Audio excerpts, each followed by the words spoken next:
Hello everyone, welcome to MS study guru. So आज की इस वीडियो में ना डिटेल्ड एनालिसिस करवाने वाली हूँ अब तक के आपके जो यूजीसी नेट पेपर 1 के एग्ज़ाम हुए हैं 2023 के। एज यू नाउ कि 24th जो है 24 फेब 2023 को फेस 1 के एग्ज़ाम्स आपके ख़त्म हुए हैं, ठीक है ना। तो अभी उसमें जो भी चीज़ें आपको पूछी गई हैं उन सब का एनालिसिस मैं सभी शिफ्ट्स का मिक्स लेके आई हूँ। मैं एक एक शिफ्ट का नहीं लेके आई, क्योंकि मुझे ये है कि जो भी मेरे फेस 2 वाले इकोनॉमिक्स वाले स्टूडेंट्स हैं वो अलग अलग वीडियोस देखने की बजाय अगर एक ही वीडियो उनके लिए बना दी जाए सारी मिक्स, इसमें सभी ये 4 दिनों का एग्जाम एनालिसिस लाया जाए तो it will be more comfortable for you और ये टाइम कंज्यूमिंग भी कम होगी, ठीक है।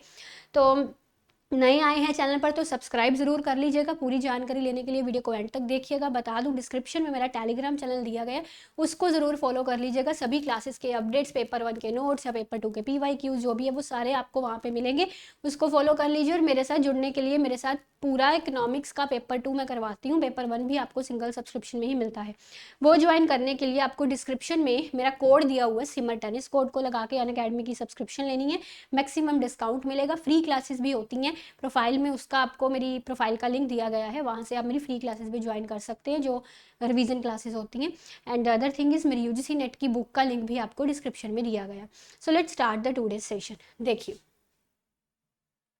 तो मैं यहाँ पे पहले कुछ चीज़ें आपको क्लियर कर देना चाहती हूँ जो भी इस बार वाला एग्ज़ाम था उसके बारे में। आपको पता होगा, जो मेरे पुराने स्टूडेंट्स हैं, मैंने इससे पहले एक सुपर श्योर टॉपिक्स का लिस्ट आपको बताया था। पेपर 2 का तो सारे करवाए भी थे मैंने सुपर श्योर टॉपिक्स, पेपर 1 का एक जस्ट लिस्ट बताया था शॉर्ट वीडियो में, ये टॉपिक्स आपको करने हैं पेपर 1 के जो इंपॉर्टेंट है ना। तो मोस्टली सभी चीज़ें आपके उन्हीं टॉपिक से पूछी गई हैं। बहुत ही कम इस बार ऐसे टॉपिक्स हैं जो नए आए हैं। ऐसे नाउ कि नए तो हर बार आते हैं, उसे कोई रोक नहीं सकता। नए टॉपिक्स हर बार आते ही आते हैं, इस बार भी आए हैं बट बहुत कम। ज़्यादातर सभी वही चीज़ें आई हैं जो प्रिडिक्टेबल थी, जो हमने प्रिडिक्ट किया था, जो आपको बार बार बताई गई थी कि इनमें से क्वेश्चंस आएंगे, ठीक है। कुछ नई चीज़ें भी हैं, उनके बारे में भी हम देखेंगे। Let's see. तो देखिए, सबसे पहले ना मैं यहाँ पे जो सबसे स्टूडेंट्स को डिफिकल्ट सा यूनिट लगता है PDE, उसी से स्टार्ट करने वाली हूँ। People development environment. People development environment में आपके जो renewable and non renewable energy के सोर्सेज एनर्जी, उससे क्वेश्चंस आ रहे हैं।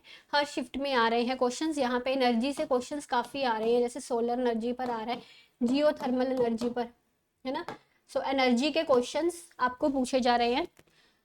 रिन्यूएबल नॉन रिन्यूएबल के आपको सोर्सेज यहाँ पे पूछे जा रहे हैं। इसके अलावा MDG SDG से एज यूजुअल हर बार आते हैं। SDG एंड MDG से क्वेश्चन हर बार आते हैं, इस बार भी आ रहे हैं। पोल्यूटेंट्स वाला टॉपिक बहुत इंपॉर्टेंट है जी।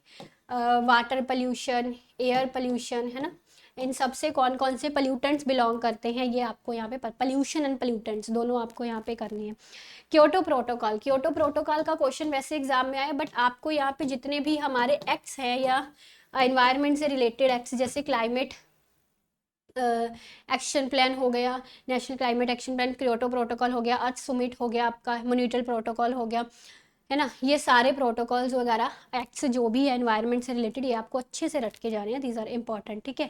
ये आपके पेपर 2 में एनवायरमेंटल इकोनॉमिक्स वाले यूनिट में भी काम आएंगे अगर इसमें आप कर लोगे तो, ठीक है। ग्लोबल वार्मिंग से क्वेश्चन आए हैं।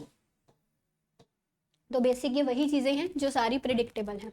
ये आने वाले जितने भी जिनके भी एग्जाम आने वाली शिफ्ट्स में हैं, सभी बच्चे ये टॉपिक ज़रूर करके जाएंगे। इन टॉपिक्स को अच्छे से रट लीजिए, इनसे ही क्वेश्चंस आने के चांसेस हैं आगे भी, ठीक है। इन टॉपिक्स से ही क्वेश्चंस आने के चांसेस हैं। इसके बाद मैं यहाँ पे बात करती हूँ लॉजिकल रीजनिंग एंड मैथ, ये आपको इकट्ठा ही बता देती हूँ। एज यूजुअल लॉजिकल रीजनिंग फैलिसिस का टॉपिक बहुत इंपॉर्टेंट है। फैलिसिस की अनलिमिटेड टाइप्स हैं, बहुत सारी टाइप्स हैं, कुछ लिमिटेड टाइप्स मैंने भी आपको इसकी करवाई हुई है। तो वही टाइप्स है ज़्यादातर जो रिपीट होती रहती हैं। एड पॉपुलम, एक्सीडेंटल फैलिसी, है ना। ऐसी काफ़ी सारी फैलिसीज हैं जो इंपॉर्टेंट हैं, आपको सारी नहीं करनी क्योंकि सारी अनलिमिटेड है। कम से कम जो इंपॉर्टेंट है, जो प्रीवियस ईयर्स में रिपीट हो रही हैं, वो तो कम से कम आप करके जाएंगे जो प्रीवियस ईयर्स में आपको अक्सर ही पूछी जाती है। फैलिसीज हो गया। इसके अलावा आपका डिडक्टिव इंडक्टिव से, ये तो पता ही है ना आपको, DGP and IPG, general to particular, particular to general. Arithmetic progression से भी आपको एक लास्ट शिफ्ट में क्वेश्चन आया था जी। So arithmetic progression and geometric progression, ये दोनों करके जाने हैं आपको, ठीक है। इसके अलावा इंडियन लॉजिक के जो भी परमानस हैं उनसे क्वेश्चंस आ रहे हैं। और एक आपका इंडियन लॉजिक में आता है ना साध्य, साध्य किसे कहते हैं, हेतु, साध्य। और इसमें आपका वो हमने एक परमाना पढ़ा हुआ है ना, हिल स्मोक फायर वाला, सबको पता होगा जिसने भी इंडियन लॉजिक कभी भी थोड़ा बहुत पढ़ा है, ये हिल स्मोक फायर, वहां से धुआं आ रहा है तो अनुमान लगाया गया कि जरूर वहां पे आग लगी होगी। तो ये हिल स्मोक यहाँ से मतलब ये परमाणु से बिलोंग करता है। ये आपको जितने भी परमाणु है सारे के सारे अच्छे से रटने हैं विद एग्जांपल्स, मेरी भी इस पर वीडियो है, वो आप देख के ये सारे परमाणु अच्छे से कर सकते हैं। ठीक है। इसके अलावा आपको मैथमेटिकल में रेशियो से क्वेश्चन आ रहे हैं, नंबर सीरीज हो गया, इससे यूजुअली आते हैं नंबर सीरीज, लेटर सीरीज हो गई, रेशियोज हो गए, और इसमें आपको उससे भी आए हैं क्वेश्चंस।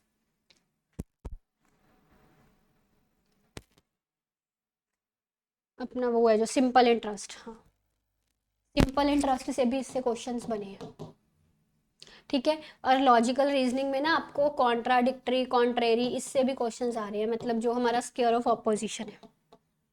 ठीक है। मेजर टर्म, मिडल टर्म से भी आ रहे हैं, major term, middle term, minor term, ये भी आपको सारा करवाया हुआ है, मूड्स एंड फिगर्स का सारा अलग से टॉपिक है। ठीक है। तो ये इसमें से आपके बन रहे हैं। फिर हम आगे चलते हैं रिसर्च एप्टीट्यूड पे। अच्छा, रिसर्च एप्टीट्यूड में आपको रिसर्च एथिक्स हो गया, रिसर्च की टाइप्स, देखिए रिसर्च की टाइप्स बहुत ज़्यादा है, अप्रोक्सीमेटली 30 टाइप्स है रिसर्च की। बट मैं यहाँ पे ये कहूँगी कि आपके एग्जाम में जिन टाइप्स से क्वेश्चन पूछे जाते हैं ना, उन टाइप्स को आपको ज़्यादा अच्छे से करना है, करने को 30 की 30 पढ़ लो, कोई दिक्कत नहीं है, बट अपने दिमाग में, सब कॉन्शियस माइंड में ना वही टाइप्स ज़्यादा अच्छे से लेके चलना जो हर बार रिपीट होती हैं। Experimental research, ex post facto, descriptive, fundamental, action, applied, historical, यही है ना, ये रिसर्चेज हर बार रिपीट होती हैं। क्वांटिटेटिव, क्वालिटेटिव रिसर्च, वो आपको ज़्यादा अच्छे से करके जानी है। इसके अलावा सैम्पलिंग एंड हिपोथेसिस से, sampling probability, non probability, sampling and hypothesis से क्वेश्चंस आ रहे हैं, और ये दोनों पार्ट जो है ना, ये इकोनॉमिक्स वाले स्टूडेंट्स बहुत अच्छे तरह से रख चुके हैं मुझसे, है ना। हिपोथेसिस से आपको power of test, level of significance, types of errors, T test, F test, जितने भी हैं अच्छे से पता होने चाहिए। सैम्पलिंग से कौन सी टाइप प्रोबेबिलिटी में है, कौन सी टाइप नॉन प्रोबेबिलिटी में है। ठीक है। I am very much confident कि अगर मेरे इकोनॉमिक्स वाले स्टूडेंट्स को इसमें से कोई क्वेश्चन आएगा ना, रिसर्च एप्टीट्यूड के इस वाले पार्ट से, तो वो 100% ठीक कर लेंगे, क्योंकि ये वाला पार्ट हमने बहुत डिटेल में पढ़ा हुआ है इकोनॉमिक्स में, है ना। इस पेपर 1 में तो इतना डिटेल में है ही नहीं जितना हमने पेपर 2 में डिटेल में पढ़ा हुआ है। तो ये हो गया। और इस बार ना एक नया इसमें से आपको आया था, लेवल 2 प्लेगरिज्म पर आया था क्वेश्चन। मतलब प्लेगरिज्म तो हम सबको पता है, फाल्सिफिकेशन, फैब्रिफिकेशन, उसने कुछ ऐसा इसमें लेवल 2 प्लेगरिज्म, यहाँ पे मैं आपको थोड़ा सा बता देती हूँ। जैसे एक लेवल 0 प्लेगरिज्म होता है, एक लेवल 1 होता है, एक लेवल 2 होता है, एक लेवल 3 होता है। जैसे हमारा जो थीसिस या डिसर्टेशन होता है ना, उसमें अगर 0 लेवल है, यानी कि 10% से कम कम प्लेगरिज्म, तो उस पर कोई पेनल्टी नहीं होती, ये ठीक है, मतलब ये इतना एक्सेप्ट किया जा सकता है। फिर इसमें होता है कि अगर प्लेगरिज्म आपका 10 से 40% आ गया, तो यहाँ पे रिवीजन के लिए भेज दिया जाता है आपका थीसिस। फिर इसमें 40 से 60% लेवल 2 में होता है, इस पर भी पेनल्टी लगती है काफ़ी। और फिर इसके पास 60% या इससे मोर प्लेगरिज्म है, ये लेवल 3 प्लेगरिज्म में आता है। ये इसकी स्लैब्स होती हैं, ये एक बार जो आने वाले शिफ्ट्स के स्टूडेंट्स हैं देख कर जाइएगा। ठीक है। तो बाकी ना रिसर्च एप्टीट्यूड के बारे में ये चीज़ कही गई है कि इसके अगर आपने PYQs अच्छे से किए हुए हैं ना, तो रिसर्च एप्टीट्यूड का आपका पोर्शन निकल जाएगा। ज़्यादातर क्वेश्चंस आपको रिसर्च के PYQs में से आए हैं। ठीक है। हायर एजुकेशन में से कुछ ज़्यादा टेक्निकल क्वेश्चन इस बार आए ही नहीं है, इसमें इंस्टीट्यूशन से क्वेश्चन पूछे गए हैं। इंस्टीट्यूशंस की फुल फॉर्म, जैसे हमने जितने भी हायर एजुकेशन के इंस्टीट्यूशंस किए हुए हैं ना, उनकी फुल फॉर्म्स पूछी जा रही हैं, फुल फॉर्म्स हर शिफ्ट में पूछी जा रही हैं। NEP 2020 से भी एक शिफ्ट में क्वेश्चन आया था। ठीक है। हायर एजुकेशन से यही दो चीज़ों पर अभी तक कुछ पता चला है, इंस्टीट्यूशंस की फुल फॉर्म और NEP पर।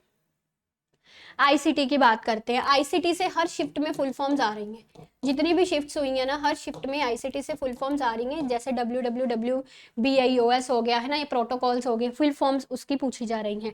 एक बड़ा ही इंपॉर्टेंट टॉपिक ICT का जो हमने अच्छे से रटा हुआ है, नंबर सिस्टम। नंबर सिस्टम में binary to decimal and decimal to binary conversion बहुत इंपॉर्टेंट है, अच्छे से करके जाना है, इससे क्वेश्चन आ रहे हैं। ठीक है। इसके अलावा मेमरी, पर क्वेश्चंस आ रहे हैं वो हमको पता ही है कि आने थे, सुपर श्योर टॉपिक बताया हुआ है ये आपको। जो मालवेडे सॉफ्टवेयर्स हैं आपके, पूरा आईसीटी आपको अनअकैडमी यूजीसी नेट वाले चैनल पर मैंने करवाया हुआ है। नया क्वेश्चन आईसीटी से एक आया था पहली शिफ्ट में, सुपर फॉलो करके, ये देख लेना। इस पर मैंने, मुझे अच्छे से पता नहीं है कि ये क्वेश्चन पूरा क्या था, है ना, कैसे आया था, बट ये मुझे एक पर्टिकुलर वर्ड ही पता है कि सुपर फॉलो ऐसे करके कोई क्वेश्चन आया था। एक जो आईसीटी में ब्लॉग होता है ना, ब्लॉग पर भी क्वेश्चन आया था।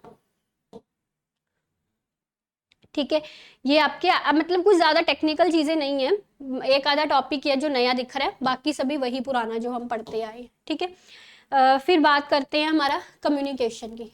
तो कम्युनिकेशन की टाइप से क्वेश्चंस आ रहे हैं। डायरेक्ट कम्युनिकेशन से क्वेश्चन एक पता चला आया है आपका, जैसे ऐसे करके कोई मैचिंग था, 1 to 1 कम्युनिकेशन कौन सी है, 1 to मैनी कौन सी है, या 1 to मास ऐसे करके कुछ था। 1 to 1 में एज यू नाउ इंट्रापर्सनल बन जाती है, 1 to मैनी में आप इंटरपर्सनल कर सकते हैं, डायरेक्ट भी इंटरपर्सनल में ही आएगी। फिर 1 to मास है तो ये मास कम्युनिकेशन बन सकती है ना, ऐसे करके इसकी टाइप्स पूछी जा रही हैं।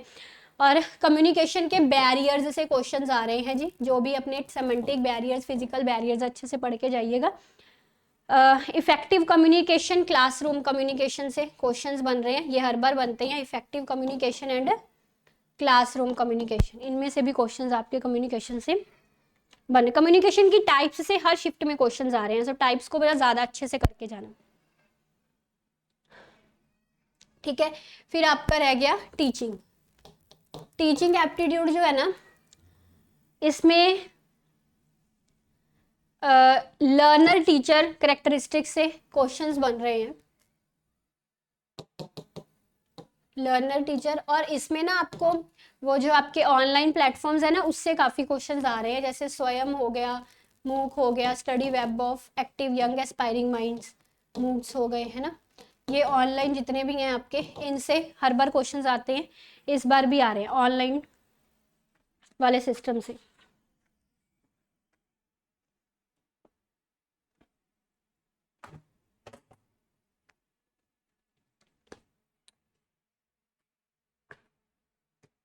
ठीक है जी,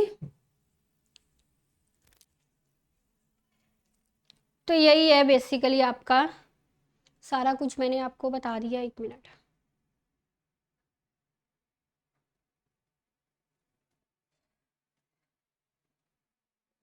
हाँ, जो आपका डाटा इंटरप्रिटेशन है ना, डाटा इंटरप्रिटेशन वही जो हम मैथ्स में रेशियोज एंड परसेंट, देखिए मैंने 3 टॉपिक्स आपको बताए हुए हैं, अगर आप ये 3 टॉपिक्स कर लेंगे ना, रेशियो, परसेंटेजेस एंड एवरेजेस, इनसे आपका डीआई भी निकल जाएगा और मैथ के भी क्वेश्चंस निकल जाएंगे। ठीक है, क्योंकि इनमें से एक क्वेश्चन, एक या दो क्वेश्चंस आपको मैथ में पक्के आ रहे हैं, और डीआई इन्हीं तीनों में से ही आता है, डीआई, है ना। तो ये जरूर कर लेना तीनों टॉपिक्स, इससे डीआई में भी हेल्प हो जाएगी और मैथ्स में भी। ठीक है, तो यही था जी आपका exam analysis to be concluded. अगर मैं बताऊं तो कुछ ज़्यादा नया नहीं पूछा जा रहा है, ऐसा नहीं है कि एग्जाम का लेवल पिछली बार से बड़ा बढ़ गया, अगर नई चीज़ें आ रही हैं, ऐसा नहीं है। वही पूछा जा रहा है जो आपने पढ़ा हुआ है, जो आपको पढ़ाया गया है 6 महीने साल लगाकर, जो आपने क्लासेस से कवर की है, जो बुक्स से पढ़ा है, जो प्लस पर पढ़ा है, जो एजुकेटर के नोट से पढ़ा है, वही चीज़ें आ रही हैं, मैक्सिमम वही चीज़ें। मतलब अगर आप उतना कर लेते हैं तो आपका निकल जाएगा, हमको सारे क्वेश्चन थोड़ी ना ठीक करके आने होते हैं, तो उतना कर लेते हैं तो आपका एग्जाम निकल जाएगा, यही कंक्लूजन है। तो मतलब वही चीज़ों पर आप प्रैक्टिस ज़्यादा करिए, उन्हीं चीज़ों को थोड़ा ज़्यादा रिवाइज करते रहिए जो आपने पढ़ी हुई हैं ऑलरेडी, जो प्रीवियस ईयर्स में पूछी जाती हैं।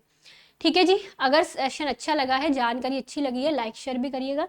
Thank you very much for watching, take care, bye bye.